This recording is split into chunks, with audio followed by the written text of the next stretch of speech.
இந்த காணொளியில் நாம் லீப் வருடம் தொடர்பாக பார்க்க போகின்றோம். லீப் வருடம் என்றால் என்ன என்ற கேள்வி நமக்கு முதலாவது எழும்பும். எனவே லீப் வருடம் என்பது 4 மடங்குகளாக வருகின்ற வருடங்கள் அனைத்தும் லீப் வருடமாகும். இந்த 4 மடங்குகளாக வருகின்ற இந்த லீப் வருடம் 366 நாட்களை கொண்டிருக்கும். இந்த 366 நாள் என்பது இரட்டை எண்ணாக இருப்பதனால் இந்த வருடத்திற்கு மத்தியில் இருக்கிற நாள் என்று சொல்லி எந்த நாளும் இருக்காது. உதாரணமாக இந்த 366 2ஆல் பிரிக்கின்ற போது அது 183 நாள் 183 நாள் என வரும். எனவே மத்தியில் இருக்கிற நாள் என்று சொல்லி எந்த நாளும் தெரியாது. எனவே லீப் வருடத்துக்கு மத்திய நாள் என்று சொல்லி எதுவும் இல்லை. எனவே ஒரு லீப் வருடம் முழுமையாக 52 வாரங்களை கொண்டிருக்கும். முழுமையாக 52 வாரங்களை கொண்டிருக்கும். மீதமாக 2 நாளையும் கொண்டிருக்கும். ஒரு வாரம் என்பது நமக்கு தெரியும் 7 நாட்களை உள்ளடக்கி இருக்கும். அது திங்கள், செவ்வாய், புதன், வியாழன், வெள்ளி, சனி, ஞாயிறு என்று சொல்லி 7 நாட்களை உள்ளடக்கியதுதான் ஒரு வாரம் என்ற அடிப்படையில் 7 நாட்களை கொண்டு இந்த 366 பிரிக்கின்ற போது அது 52 வாரங்களையும் 2 நாள் மீதியையும் கொண்டிருக்கும். இந்த 2 நாள் ஏன் மீதி வருகிறது என்று சொன்னால், இந்த லீப் வருடத்தில் வருகின்ற ஜனவரி மாதத்தினுடைய 1ஆம் திகதி, ஜனவரி மாதத்தினுடைய 2ஆம் திகதி, இந்த 1ஆம் திகதி 2ஆம் திகதியில் வருகின்ற நாட்கள் அனைத்தும் அந்த வருடத்தில் 53 தடவைகள் வரும். ஏனைய நாட்கள் அனைத்தும் 52 தடவைகள் வரும்.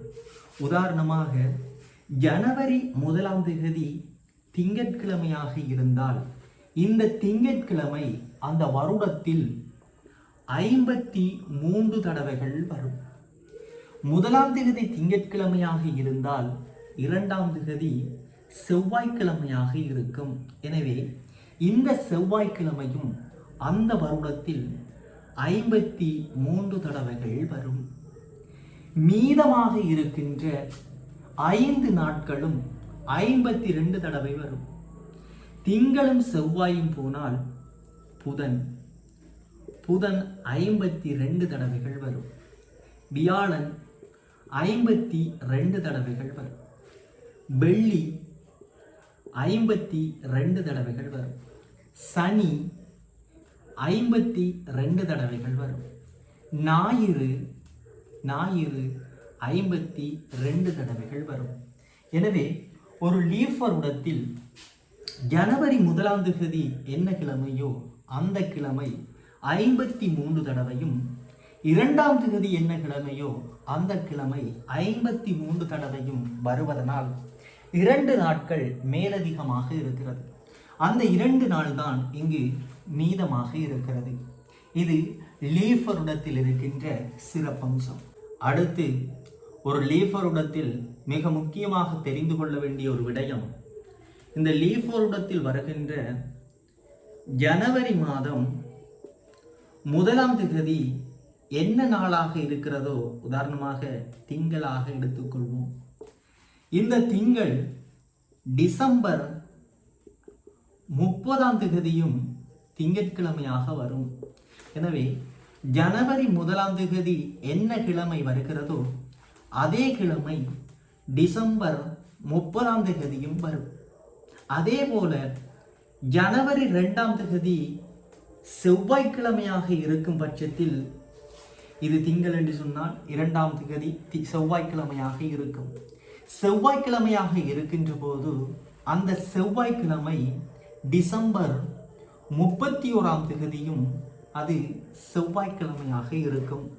எனவே ஒரு லீப் வருடத்தில் 1ஆம் திகதி 2ஆம் திகதி என்ன நாட்களோ அந்த நாட்கள் டிசம்பர் 30ஆம் திகதியும் டிசம்பர் 31ஆம் திகதியும் வரும் என்பதனையும் ஞாபகம் வைத்திருக்க வேண்டும். நம்ம ஒரு சாதாரண வருடத்தை 2 அரையாண்டுகளாக பிரித்ததை போல் இந்த லீப் வருடத்தையும் அந்த லீப் வருடத்தில் வருகின்ற 12 மாதங்களை அடிப்படையாக வைத்து 2 அரையாண்டுகளாக பிரிக்கலாம். முதல் வருகின்ற 6 மாதங்களையும் உள்ளடக்கி முதல் அரையாண்டு என்று சொல்லியும், இறுதியாக வருகின்ற 6 மாதங்களை உள்ளடக்கி இறுதி அரையாண்டு என்று சொல்லியும் 2 அரையாண்டுகளாக பிரிக்கலாம். முதல் அரையாண்டில் ஜனவரி மாதம், பிப்ரவரி மாதம், மார்ச் மாதம், ஏப்ரல் மாதம், மே மாதம், ஜூன் மாதம் போன்ற 6 மாதங்களை உள்ளடக்கி இருக்கும். இதில் ஜனவரி மாதம் 31 நாளையும், இந்த பிப்ரவரி மாதம் 29 நாளையும், இந்த மார்ச் மாதம் 31 நாளையும், இந்த ஏப்ரல் மாதம் 30 நாளையும், இந்த மே மாதம் 31 நாளையும், இந்த ஜூன் மாதம் 30 நாட்களையும் உள்ளடக்கி மொத்தமாக 182 நாட்களை கொண்டிருக்கும். இது 182 நாட்களை கொண்டிருக்கும். எனவே ஒரு லீப் வருடத்தில் முதலாவது அரையாண்டு எத்தனை நாட்களை கொண்டிருக்கும் என கேட்டால் அது 182 நாட்களை கொண்டிருக்கும் என்பது மிகச்சரியான விடையாக இருக்கும். இப்போ அடுத்ததாக நாம் பார்க்க போவது ஜனவரி 1ஆம் தேதி இந்த முதலாவது அரையாண்டு ஆரம்பமாகும். ஜூன் 30ஆம் தேதி அது நிறைவு பெறும். ஜனவரி 1ஆம் தேதி திங்கட்கிழமையாக இருந்தால், ஒரு திங்கட்கிழமையாக இருந்தால், இந்த ஜூன் 30ஆம் தேதி ஒரு ஞாயிற்றுக்கிழமையாக இருக்கும். ஞாயிற்றுக்கிழமையாக இருக்கும். இங்க பாருங்க, இந்த திங்கள்ல தொடங்குனா இது ஞாயிறாக இருக்கும். அப்போ முதலாவது அரையாண்டு என்ன நாள்ல தொடங்குகிறதோ அதே நாளுக்கு முன்னர் வருகின்ற நாளில் நிறைவு பெறும் என்பதனை தெரிந்திருக்க வேண்டும். இது முதலாவது அரையாண்டு தொடர்பான விளக்கம். இப்போ இரண்டாவது அரையாண்டை பார்ப்போம்.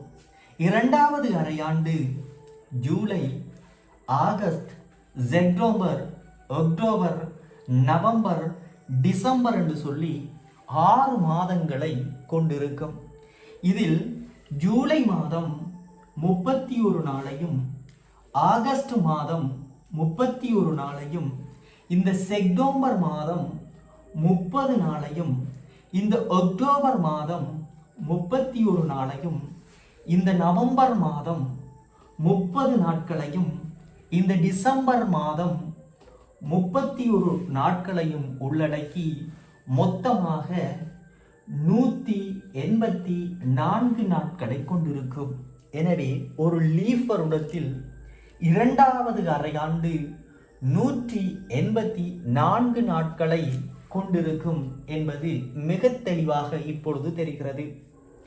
இப்போ அடுத்து இந்த இறுதி அரையாண்டு ஜூலை 1ஆம் தேதி ஆரம்பிக்கும்.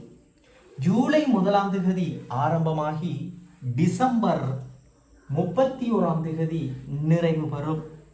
இப்போ ஜூலை 1ஆம் தேதி என்ன கிழமையாக இருக்கும் என கேட்டால், இங்க 30ஆம் தேதி ஞாயிற்றுக்கிழமையாக இருக்கும்போது ஜூலை 1ஆம் தேதி ஒரு திங்கட்கிழமையாக இருக்கும். இந்த ஜூலை 1ஆம் தேதி திங்கட்கிழமையாக இருந்தால் டிசம்பர் 31ஆம் தேதி ஒரு செவ்வாய்க்கிழமையாக இருக்கும். எனவே இறுதி அரையாண்டு எந்த தினத்தில் ஆரம்பிக்கின்றதோ அந்த தினத்துக்கு அடுத்த நாளில் நிறைவு பெறும் என்பதனையும் நன்றாக தெரிந்திருக்க வேண்டும். சாதாரண வருடத்தை 4 காலாண்டுகளாக பிரித்து நாம் பார்த்ததை போல இந்த லீப் வருடத்தையும் 4 காலாண்டுகளாக பிரித்து பார்க்கலாம். இந்த லீப் வருடத்தையும் அந்த லீப் வருடத்தில் இடம்பெறுகின்ற 12 மாதங்களை அடிப்படையாக கொண்டு 3 மாதங்களாக பிரித்து மொத்தமாக 4 காலாண்டுகளாக பிரிக்காங்க. இப்ப முதலாவது காலாண்டில் ஜனவரி, பிப்ரவரி, மார்ச் என்று சொல்லி 3 மாதங்களை உள்ளடக்கி இருக்கும். இதில் ஜனவரி 31 நாளையும் பிப்ரவரி 29 நாளையும் மார்ச் மாதம் 31 நாளையும் கொண்டிருக்கும்.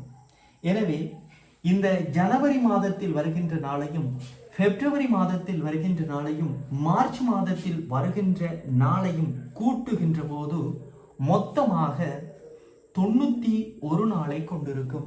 எனவே முதலாவது காலாண்டு 91 நாட்களை கொண்டிருக்கும்.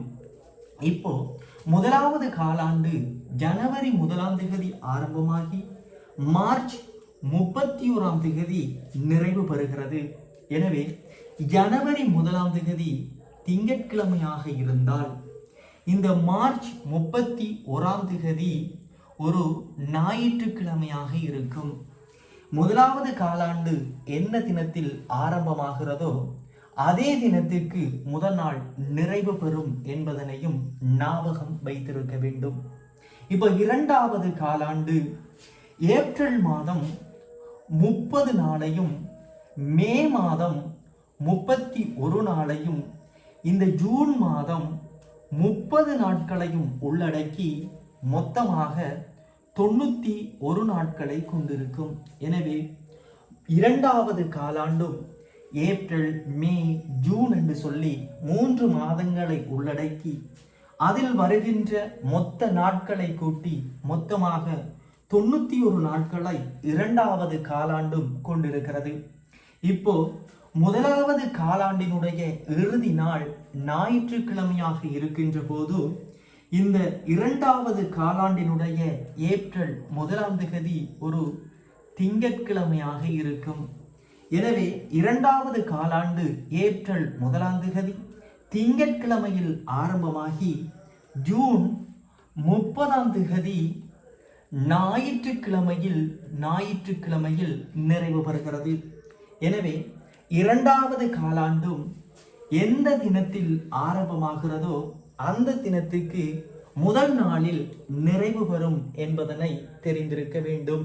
இப்போ மூன்றாவது காலாண்டு ஜூலை, ஆகஸ்ட், செப்டம்பர் என்று சொல்லி 3 மாதங்களை உள்ளடக்கி இருக்கும்.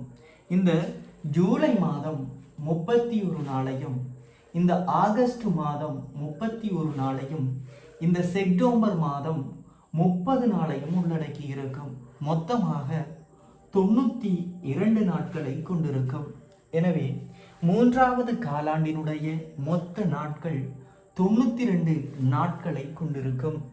இப்போ மூன்றாவது காலாண்டு ஜூலை 1ஆம் தேதி ஆரம்பமாகி செப்டம்பர் 30ஆம் தேதி நிறைவு பெறும். இங்கு இரண்டாவது காலாண்டினுடைய இறுதி நாள் ஞாயிற்றுக்கிழமையாக இருக்கின்ற போது இங்கு ஜூலை 1ஆம் தேதி ஒரு திங்கட்கிழமையாக இருக்கும். இந்த ஜூலை 1ஆம் தேதி திங்கட்கிழமையாக இருக்கின்ற போது செப்டம்பர் 30ஆம் தேதியும் ஒரு திங்கட்கிழமையாக இருக்கும். எனவே மூன்றாவது காலாண்டு எந்த தினத்தில் ஆரம்பமாகிறதோ அதே தினத்தில் நிறைவு பெறும் என்பதனை நன்றாக ஞாபகம் வைத்திருக்க வேண்டும். இப்பொழுது நான்காவது காலாண்டு அக்டோபர், நவம்பர், டிசம்பர் என்று சொல்லி 3 மாதங்களை உள்ளடக்கி இருக்கும். இதில் அக்டோபர் மாதம் 31 நாளையும் நவம்பர் மாதம் 30 நாளையும் இந்த டிசம்பர் மாதம் 31 நாளையும் கொண்டிருக்கும். மொத்தமாக 92 நாட்களை கொண்டிருக்கும். எனவே நான்காவது காலாண்டு 92 நாட்களை கொண்டிருக்கும். இந்த நான்காவது காலாண்டு அக்டோபர் 1ஆம் தேதி ஆரம்பமாகி டிசம்பர் 31ஆம் தேதி நிறைவு பெறும். எனவே இந்த மூன்றாவது காலாண்டினுடைய இறுதி நாள் திங்கட்கிழமையாக இருக்கின்ற போது அக்டோபர் 1ஆம் தேதி ஒரு செவ்வாய்க்கிழமையாக இருக்கும். எனவே இந்த அக்டோபர் 1ஆம் தேதி ஒரு செவ்வாய்க்கிழமையாக இருக்கின்ற போது டிசம்பர் 31ஆம் தேதியும் ஒரு செவ்வாய்க்கிழமையாக இருக்கும். எனவே 4வது காலாண்டும் என்ன நாளில் ஆரம்பமாகிறதோ அதே நாளில் நிறைவு பெறும் என்பதனையும் நாம் தெரிந்திருக்க வேண்டும். சாதாரண வருடம் தொடர்பாகவும் பார்த்துவிட்டோம், லீப் வருடம் தொடர்பாகவும் பார்த்துவிட்டோம். இப்பொழுது 2 வருடங்களிலும் இடம்பெறுகின்ற அந்த 12 மாதங்களில் இருக்கின்ற நாட்களை அடிப்படையாக கொண்டு அந்த நாட்கள் எவ்வாறு அமைகிறது என்பது தொடர்பாக பார்க்க போகின்றோம். இப்போ 28 நாட்களை கொண்ட மாதம் இருக்கு. இந்த 28 நாட்களை கொண்ட மாதம் சாதாரண வருடத்தில் பிப்ரவரி மாதமாக இருக்கும். அதே போல 29 நாட்களை கொண்ட மாதம் இருக்கு. இது லீப் வருடத்தில் இடம்பெறுகின்ற பிப்ரவரி மாதமாக இருக்கும். இப்போ 3வது 30 நாட்களை கொண்ட மாதமும் இருக்கு. அதே போல 4வது 31 நாளை கொண்ட மாதமும் இருக்கு. இந்த 4 கட்டக்கரியில தான் மாதங்களுடைய நாட்கள் அமைந்திருக்கும். அதில் இந்த 28 நாட்களை கொண்ட மாதத்தில், அதாவது சாதாரண வருடத்தில் அந்த பிப்ரவரி மாதத்தில் திங்கள் தொடக்கம் ஞாயிறு வரை இருக்கின்ற 7 நாட்களும் 4 தடவைகள் வரும். உதாரணமாக திங்கள் 4 தடவை வரும், செவ்வாய் 4 தடவை வரும், புதன் 4 தடவை வரும், வியாழன் 4 தடவை வரும், வெள்ளி 4 தடவை வரும், சனி 4 தடவை வரும், ஞாயிறும் 4 தடவைகள் வரும். எனவே 28 நாட்களை கொண்ட அந்த மாதத்தில் திங்களிலிருந்து ஞாயிறு வரை இருக்கின்ற அந்த 7 நாட்களும் அந்த மாதத்தில் 4 தடவைகள் வரும். அதே போல 29 நாட்களை கொண்ட மாதத்தில், இது லீப் வருடத்தில் இடம்பெறுகின்ற பிப்ரவரி மாதம், இதில் 1ஆம் திகதி தவிர்ந்த ஏனைய நாட்கள் அனைத்தும் 4 தடவைகள் வரும். 1ஆம் திகதி இடம்பெறுகின்ற நாள் மாத்திரம் 5 தடவைகள் வரும். உதாரணமாக 1ஆம் திகதி திங்கட்கிழமையாக இருந்தால் இந்த திங்கட்கிழமை மாத்திரம் அந்த மாதத்தில் 5 தடவைகள் திங்கள் திங்கள் திங்கள் திங்கள் என்று சொல்லி அந்த மாதத்தில் 5 தடவைகள் வரும். ஏனைய 6 நாட்களும் 4 தடவை வரும். செவ்வாய் 4 தடவை, புதன் 4 தடவை, வியாழன் 4 தடவை, வெள்ளி 4 தடவை, சனி 4 தடவை, ஞாயிறு 4 தடவை என வரும். எனவே இந்த 29 நாள் கொண்ட மாதத்தில் 1ஆம் திகதி என்ன நாளோ அந்த நாள் மாத்திரம் 5 தடவைகள் வரும். அடுத்தது 30 நாட்களை கொண்ட மாதத்தில் 1ஆம் திகதியும் 2ஆம் திகதியும் தவிர்ந்த ஏனைய நாட்கள் அனைத்தும் 4 தடவைகள் வர 1ஆம் திகதியில் வருகின்ற நாளும் 2ஆம் திகதியில் வருகின்ற நாளும் 5 5 என்று சொல்லி வரும். உதாரணமாக 1ஆம் திகதி திங்கள், 2ஆம் திகதி செவ்வாயாக இருந்தால் இந்த திங்கட்கிழமையும் இந்த செவ்வாய்க்கிழமையும் இந்த 30 நாட்களை கொண்ட மாதத்தில் 5 தடவைகள் வரும். திங்கள் திங்கள் திங்கள் திங்கள் திங்கள் என்று சொல்லி 5 தடவை அந்த மாதத்தில் இடம்பெறும். அதே போல செவ்வாய்க்கிழமையும் செவ்வாய் செவ்வாய் செவ்வாய் செவ்வாய் செவ்வாய் என்று சொல்லி 5 தடவை அந்த மாதத்தில் இடம்பெறும். அதே போல 31 நாட்களை கொண்ட மாதத்தில் இந்த 1ஆம் திகதி, 2ஆம் திகதி, 3ஆம் திகதி தவிர்ந்த ஏனைய நாட்கள் அனைத்தும் 4 தடவைகள் வரும். இந்த 1ஆம் திகதியும் 2ஆம் திகதியும் 3ஆம் திகதியும் 5 தடவைகள் வரும்.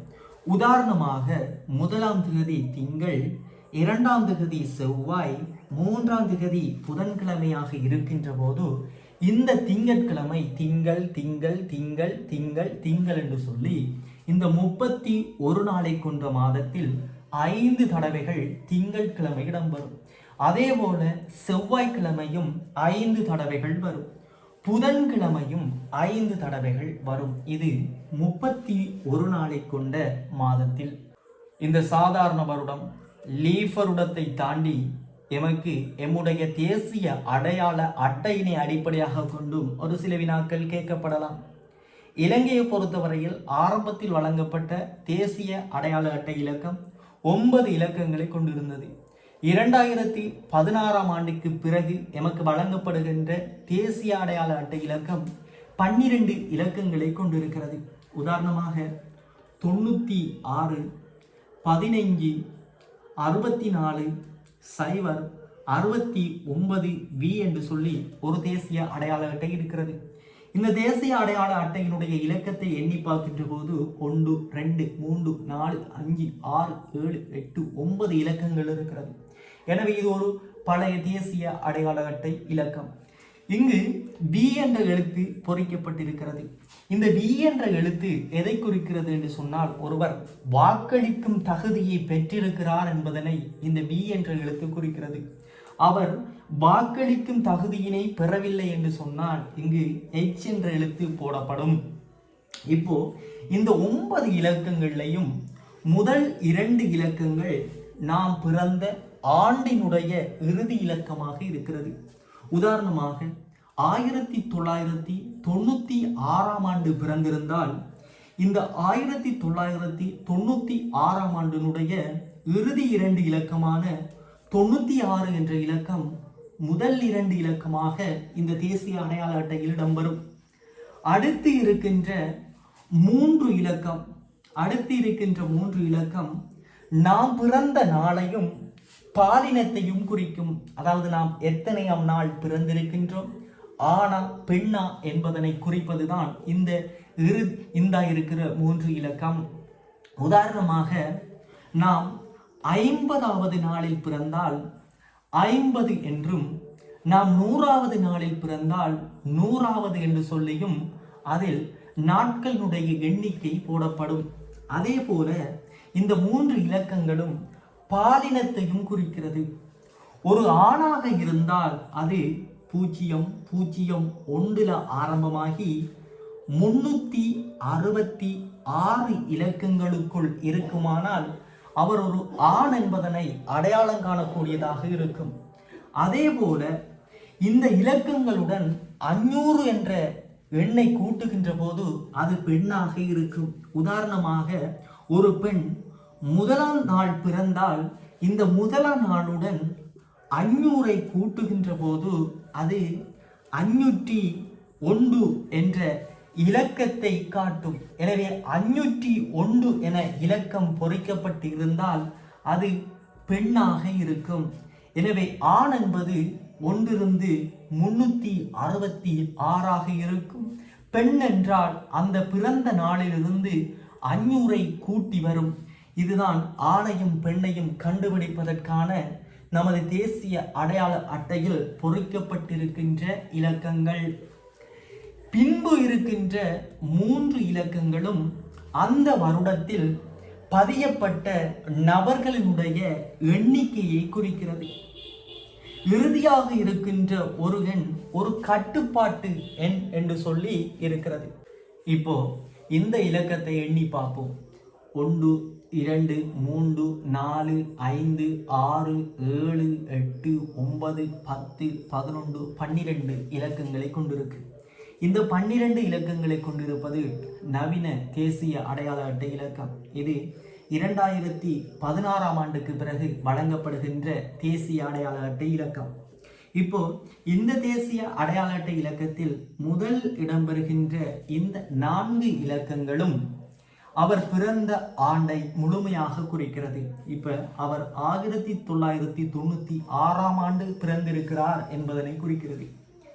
பின்பு இருக்கின்ற 3 இலக்கங்களும் அவர் பிறந்த நாளையும் அவர் ஆணா பெண்ணா என்பதனையும் குறிக்கிறது.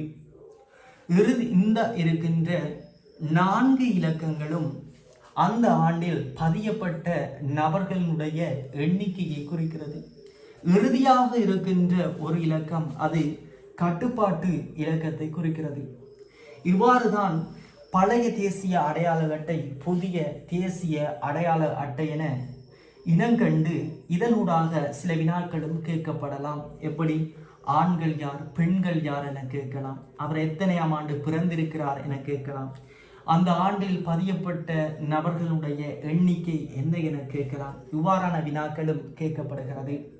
இத்துடன் நம்ம ஆண்டு தொடர்பாக முழுமையாக அனைத்து விடயங்களையும் நன்றாக பார்த்திருக்கின்றோம்.